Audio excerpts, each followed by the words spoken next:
Hello everyone, this side doctor Neha Jauhari और मैं आज आपको पढ़ाने वाली हूँ लाइकोपोडियम। तो वीडियो का एंड तक जरूर देखिएगा क्योंकि वीडियो के एंड में मैं आपको बताऊंगी कि यूनिवर्सिटी में किस टाइप से क्वेश्चंस आते हैं और हमें किस तरीके से लेकर आना होता है। और यदि आपको मेरे नोट्स चाहिए तो मेरे सारे नोट्स जो है मेरे इंस्टाग्राम पर और टेलीग्राम चैनल पे अवेलेबल है। अब वहां जाके मेरे जो नोट्स हैं वो कलेक्ट कर सकते हैं। इसके अलावा मैं एक मॉड्यूल भी प्रिपेयर कर रही हूँ जिसके अंदर मैं सारी ट्रिक्स दूंगी कि क्या कौन सी मेडिसिन कैसे पढ़नी है, सारे इंपॉर्टेंट्स उसके अंदर दूंगी और सारी एक ग्रुप वाइज सारे मेडिसिन को अरेंज करके दूंगी जिससे आपको बहुत इजीली पढ़ सकते हैं और आपको ज्यादा मेहनत करने की जरूरत नहीं पड़ेगी मटेरिया मेडिका में। तो हम स्टार्ट करते हैं आज का video which is on lycopodium. तो लाइकोपोडियम जो है उसका कॉमन नेम है वुल्फ क्लॉ या फिर क्लब माउस। इसका जो पिक्चर साइड में लगा हुआ है आप देख सकते हैं कि क्लब माउस जो है किस तरीके से दिखाई देती है। इसे भी हमारे डॉक्टर हैनीमैन ने ही प्रूव किया है। ये एक वेजिटेबल किंगडम की रेमेडी है। ये जो है हमारे लाइकोपोडियेसी फैमिली को बिलोंग करती है। सबसे अच्छी चीज ये है कि जो इसका नाम है मेडिसिन का लाइकोपोडियम, उसी के नाम पे इसकी फैमिली का भी नाम है लाइकोपोडियेसी। तो हमको इसको लर्न करने में दिक्कत ज्यादा नहीं होगी। नेक्स्ट, अब मैं आपको इसकी एक शॉर्ट पर्सनालिटी के बारे में बता देती हूँ लाइकोपोडियम की, जिससे आप इजीली पूरी रेमेडी जो है समझ सकते हैं। तो लाइकोपोडियम जो है डीप सीटेड कॉन्स्टिट्यूशनल रेमेडी है। तो जनरली जो ये रेमेडी है हमारे क्रॉनिक डिसीजेस पे बहुत ज्यादा अच्छा वर्क करेगी। लाइकोपोडियम जो है एक्यूट केसेस में भी वर्क करती है बट इसका ज्यादा अच्छा एक्शन जो है हमारे क्रॉनिक केसेस में देखने को मिलेगा। नेक्स्ट थिंग कि लाइकोपोडियम जो है एक राइट साइडेड रेमेडी है। तो पेशेंट को जितनी भी दिक्कतें होंगी वो राइट साइड पे होंगी। जनरली जितनी भी कंप्लेन होंगी राइट साइड से लेफ्ट साइड की तरफ जाएंगी। और इसके अंदर जो है एक टाइम एग्रावेशन भी बहुत अच्छा देखने को मिलता है। जैसे हमने इसके पहले जो रेमेडी पढ़ी थी नाइट्रोम्यूर, उसका जो टाइम एग्रावेशन था वो मॉर्निंग में 10 to 11 AM था। वैसे ही हमारी जो लाइकोपोडियम है इसका टाइम एग्रावेशन जो है वो आफ्टरनून का है, 4 to 5 PM। नाइट्रोम्यूर का मॉर्निंग का एग्रावेशन हो गया, लाइकोपोडियम का जो है आफ्टरनून का एग्रावेशन हो गया। तो टाइम एग्रावेशन भी बहुत इंपॉर्टेंस रखते हैं हमारी किसी भी रेमेडी में। तो आपको ये भी याद रखने वाली चीज है। नेक्स्ट जो है लाइकोपोडियम जो है उसके अंदर बिल्कुल कॉन्फिडेंस नहीं होता, लैक ऑफ कॉन्फिडेंस। तो इस रेमेडी की जो मेन थीम है वो है लैक ऑफ कॉन्फिडेंस। इस रेमेडी में पूरा जो है लैक ऑफ कॉन्फिडेंस लेके ही चलेगी ये रेमेडी। तो इंपॉर्टेंट चीज जो है हमें इसी को उठाना है और इसी से हमें पूरी पर्सनालिटी, ओवरऑल पर्सनालिटी को याद रख के चलना है। और नेक्स्ट एक इम्पॉर्टेंट चीज ये है कि जो लाइकोपोडियम का पेशेंट होता है वो अपनी एज से बहुत ज्यादा ओल्ड दिखाई देता है। मतलब कम एज का होगा पर उसको देखेंगे उसका लुक जो होगा वो ओल्ड लाइक होगा, ऐसा लगेगा कि अपनी उम्र से बहुत ज्यादा बड़ा है। तो ये भी एक बहुत इंपॉर्टेंट पॉइंट है हमारे लाइकोपोडियम का। और एक इम्पॉर्टेंट पॉइंट और है कि जो इसकी बॉडी होती है वो सेमी ड्रॉप्सिकल होती है। सेमी ड्रॉप्सिकल मतलब आपने ड्रॉप देखा होगा, किसी पानी वगैरह की जो बूंद है आपने बूंद देखी होगी कैसी होती है, ऊपर से जो है वो पतली दुबली इमेशिएटेड रहती है और नीचे से एकदम मोटी सी हो जाती है। तो ऊपर से जो है वो इमेशिएटेड है और नीचे थोड़ा मोटा सा फैला हुआ सा रहता है। तो इस टाइप का जिसकी बॉडी स्ट्रक्चर होती है उसको हम सेमी ड्रॉप्सिकल स्ट्रक्चर बोलते हैं, सेमी ड्रॉप्सिकल बॉडी बोलते हैं। तो इस टाइप की बॉडी जो है हमारे लाइकोपोडियम के पेशेंट्स में देखने को मिलती है। तो ये मैंने शॉर्ट में आपको उसकी ओवरऑल पर्सनालिटी के बारे में बता दिया लाइकोपोडियम की। तो इससे आप इजीली जो लाइकोपोडियम है लर्न कर सकते हैं। जो रेमेडी है उसको हम कंटिन्यू करते हैं कि स्पेयर्स ऑफ एक्शन पे आ जाते हैं। तो इसका अच्छा वर्क कहाँ कहाँ देखने को मिलेगा, हमारे म्यूकस मेम्ब्रेन पे, रेस्पिरेटरी ट्रैक्ट पे। तो मैं आपको बता इसके स्पेयर्स ऑफ एक्शन के बारे में बताती हूँ कि इसका स्पेयर ऑफ एक्शन कहाँ कहाँ हमें देखने को मिलेगा। तो mucous membrane of respiratory tract पे देखने को मिलेगा, डाइजेस्टिव सिस्टम पे देखने को मिलेगा, जिनाइटो यूरिनरी ट्रैक्ट पे देखने को मिलेगा, किडनी पे देखने को मिलेगा। इन सारे ऑर्गन्स पे इसका जो एक्शन है बहुत अच्छा देखने को मिलता है। नेक्स्ट कॉन्स्टिट्यूशन पे आ जाते हैं। तो इसका फिजिकल मेकअप आ जाता है। तो लाइकोपोडियम के जो पेशेंट होते हैं वो इंटेलेक्चुअली नहीं होते हैं, जिसमें स्पेलिंग मिस्टेक है, KNLNEE लिखा हुआ है तो ये गलत स्पेलिंग है, आप इसे यहाँ करेक्ट कर सकते हैं। यहाँ पे आएगा KEEN, कीन। Intellectually clean but physically week. मतलब जो इसका जो पेशेंट होता है लाइकोपोडियम का, इसको बहुत ज्यादा कुछ बड़ा सा करने की रहती है कि नहीं हमें कुछ बड़ा सा काम करना है, बहुत जल्दी जल्दी और बहुत इंटेलेक्चुअली जो होता है मतलब इंटेलिजेंट होता है, उसको ऐसा लगता है कि उसको कुछ करना है। तो इस टाइप की इसकी पर्सनालिटी रहती है। बट फिजिकली जो पेशेंट है वो बहुत ज्यादा वीक होता है। तो पूरी जो रेमेडी है इसमें ये चीज वो लेके चलेगा। Lycopodium patients are intellectually keen but physically weak. Next इसकी जो बॉडी होती है वो कैसी होती है, सेमी ड्रॉप्सिकल, जो मैं आपको पहले ही बता चुकी हूँ। Upper part of the body जो है कैसा रहेगा, इमिशिएटेड रहेगा, पतला दुबला रहेगा। जो लोअर पार्ट है वो सेमी ड्रॉप्सिकल रहेगा। नेक्स्ट अनहेल्दी कॉम्प्लेक्शन है, एनीमिक होगा, पेल होगा इसका कॉम्प्लेक्शन, और ओल्ड लुकिंग फेस होगा, look older than he is, मतलब मैंने आपको पहले ही बताया कि वो अपनी एज से थोड़ा ज्यादा ही बड़ा लगेगा। तो upper part of the body is emaciated, lower part is semi-dropsical, unhealthy complexion, anemic and pale complexion, look older than he is.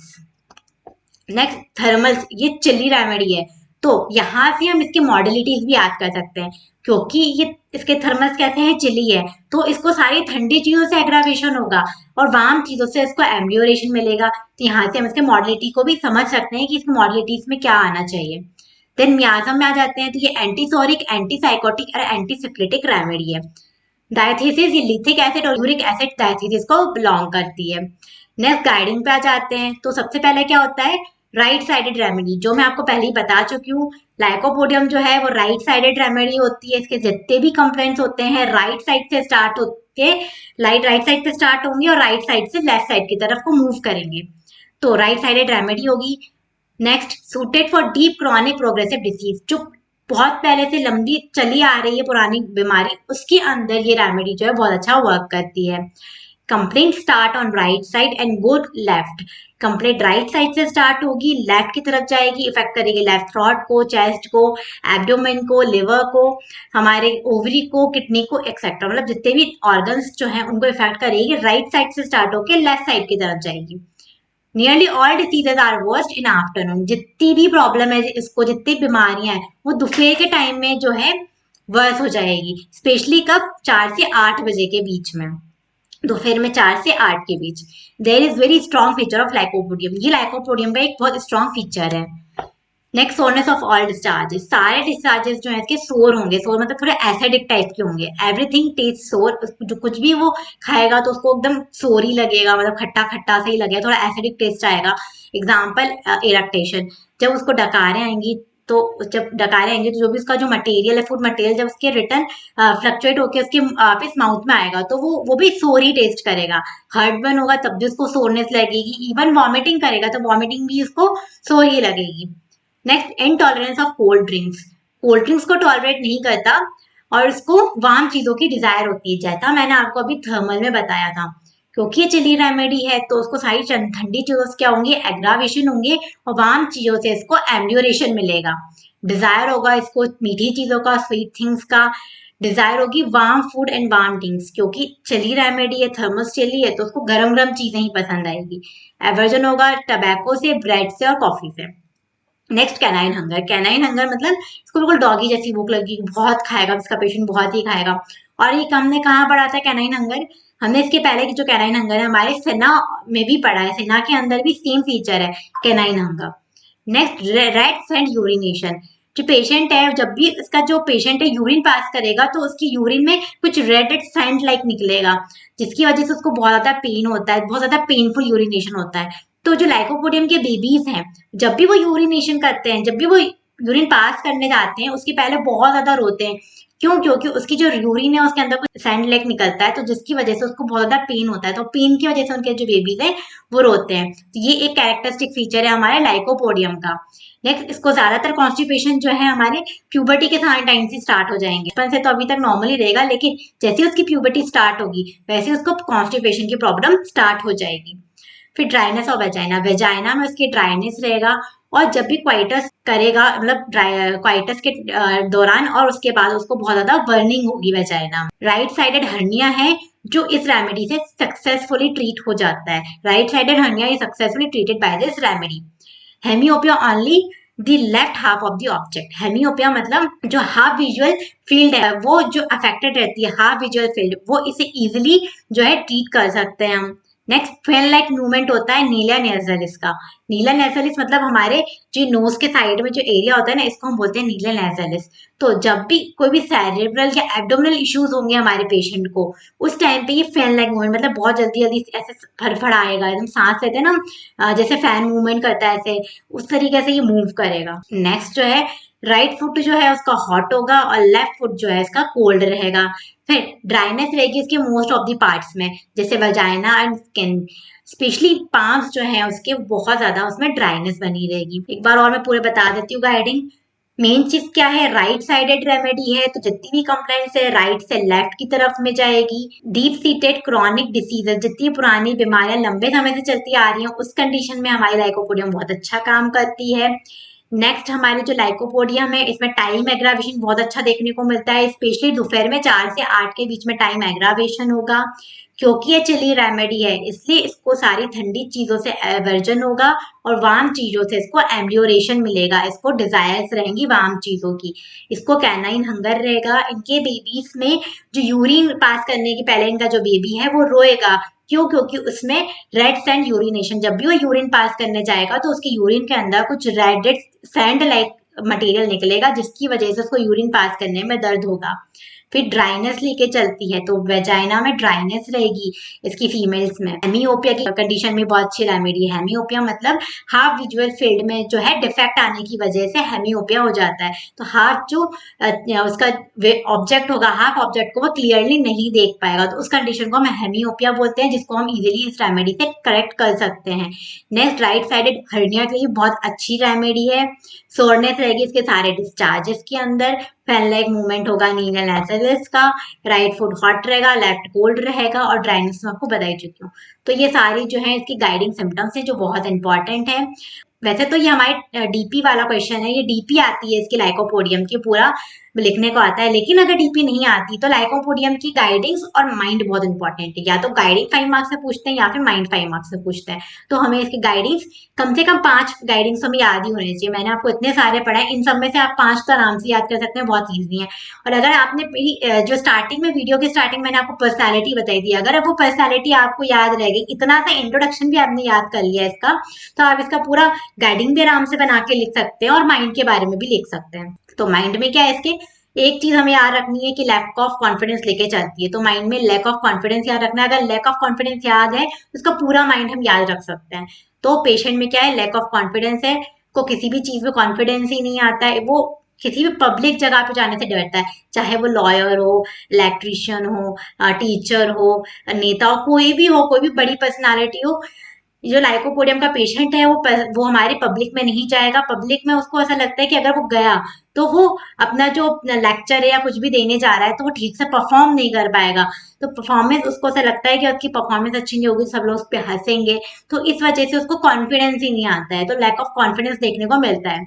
तो dread of appearing in public, dread मतलब फियर, उसको पब्लिक में जाने से डर लगता है। Often in public there is feeling of complete incompetence and ability take undertake the task, उसको ऐसा लगता है कि वो जो टास्क जो उसको दिया जा रहा है वो पूरा कर ही नहीं पाएगा। क्यों? क्योंकि उसको कॉन्फिडेंस ही नहीं अपने आप पे कि वो कर सकता है, तो लैक ऑफ कॉन्फिडेंस की वजह से वो पब्लिक में नहीं जाता है। Lawyer can not think of appearing in court, अगर कोई लॉयर है, लाइकोपोडियम का पेशेंट है और वो लॉयर है, तो वो कोर्ट में जाएगा ही नहीं। उसको लगता है कि जब तक वो टाल सकता है तब तक वो अपनी हियरिंग्स को टालता रहता है, कोशिश ये करता है पूरी कि उसको कोर्ट में जाना ही ना पड़े, क्योंकि उसको ऐसा लगता है कि यदि वो कोर्ट में गया और उसको ठीक से केस को नहीं लड़ पाया और वो हार गया, तो उसको कॉन्फिडेंस ही नहीं होता अपने आप के ऊपर कि वो चीज कर सकता है, जो उसको टास्क दिया जा रहा है वो कर सकता है। इस वजह से जो लॉयर्स वगैरह होते हैं लाइकोपोडियम के, वो कोर्ट्स वगैरह में जाने से ही डरते हैं, वो कोर्ट को जब तक टाल सकते हैं तब तक टालते हैं।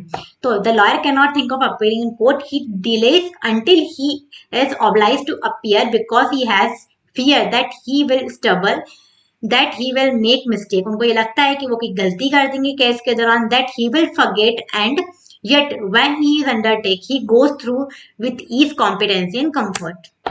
Then patient want to be alone, patient हमेशा अकेला, लाइकोपोडियम का पेशेंट अकेला रहना चाहता है। yes he has tried to solitude, but उसे अकेले रहने से भी डर लगता है, उसको अकेले रहने की डिजायर रहती है पर अकेला रहना भी नहीं चाहता, अकेले रहने से भी डर लगता है। Patient drive the presence of new person, उसको किसी भी नए पर्सन की प्रेजेंस से भी डर लगता है। कोई भी नया विजिटर आ गया, कोई से इसको जानता नहीं है, वो उसको वो मिलने आया कोई भी लाइकोपोडियम के पेशेंट को, तो वो डर जाता है। तो मतलब एक चीज हमें समझ में आ गई कि लाइकोपोडियम में पहला क्या इंपॉर्टेंट है, पहला लैक ऑफ कॉन्फिडेंस। लाइकोपोडियम के पेशेंट में कॉन्फिडेंस ही नहीं होता, कॉन्फिडेंस ना होने की वजह से उसको डर भी लगता है, तो कॉन्फिडेंस ना होने की वजह से लाइकोपोडियम में फियर देखने को मिल रहा है हमें। She wants to be alone with those who are constantly surrounded her, वो हमेशा क्या करती है, अकेला he wants to be only with those, वो सिर्फ उन लोगों के साथ रहना चाहती है, उन लोगों के आसपास रहना चाहती है कॉन्स्टेंटली जिनको वो अच्छे से जानती है।